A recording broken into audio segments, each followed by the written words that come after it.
Hello बच्चों, नमस्ते। स्वागत है आपका आज की इस क्लास में। कक्षा 10 सामाजिक विज्ञान का बोर्ड एग्ज़ाम के ब्लूप्रिंट के हिसाब से बहुत ही महत्वपूर्ण प्रश्न, एकदम हूबहू पेपर मान लीजिए बोर्ड एग्ज़ाम का, इस प्रकार का आने वाला है। तो आपको इस पेपर को एक बार देख लेना चाहिए। बहुत ही महत्वपूर्ण जो प्रश्न है वो आपके सामने है। जैसा कि आपको पता ही है, बोर्ड एग्ज़ाम में जो वस्तुनिष्ठ प्रश्न आते हैं वो 15 प्रश्न आते हैं। इस प्रकार 15 प्रश्न आएंगे और 15 प्रश्नों ने आपके जो बहुविकल्पीय प्रश्न हैं इसमें 15 प्रश्न, तो 15 प्रश्नों का जो आपको आंसर है वो किस प्रकार देना है, इसमें से एक ही आंसर जो है आपको चुनना है। 4 ऑप्शन होंगे, चारों में से एक आंसर चुनना है। उसके बाद में रिक्त स्थान के जो प्रश्न आएंगे वो 7 आएंगे और सातों प्रश्न जो होंगे वो रिक्त स्थान वाले होंगे और सातों में आपको क्या करना है, आंसर में जो है जो खाली स्थान में आएगा वही आंसर जो है आपको चूज करना है। सेम टू सेम यही पैटर्न रहने वाला है बोर्ड एग्ज़ाम में।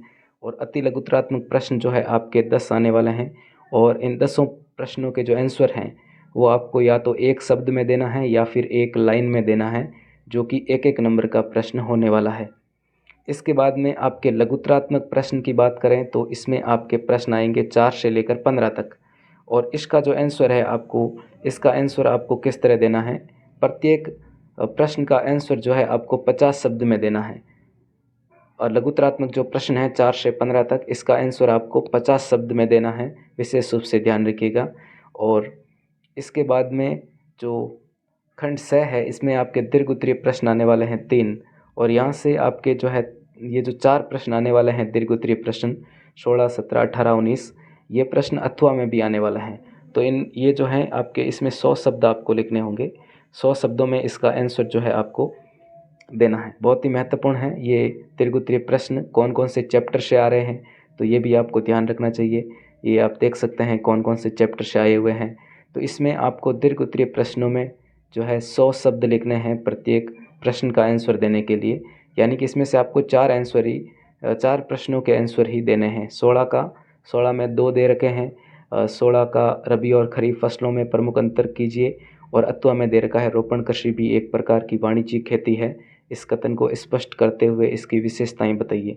तो इसमें से आपको एक ही प्रश्न करना है। इसी प्रकार 17वां में भी एक करना है, 18वें का भी एक करना है, 19वें में भी एक करना है। इसके बाद में 2 बड़े प्रश्न आने वाले हैं आपके निबंधात्मक प्रश्न, और जिसकी शब्द सीमा जो है वो लगभग 200 से लेकर 250 शब्द तक होगी।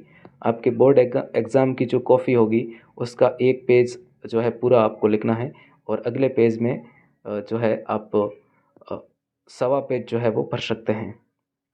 सवा एक पेज आप भर सकते हैं। और इसमें 20वां और 21वां ये जो 2 प्रश्न हैं ये बड़े होने वाले हैं। और 22वां जो प्रश्न है इसमें आपके मानचित्र आने वाला है। और मानचित्र में आपको मानचित्र भी अथवा में होगा, भारत का मानचित्र होगा।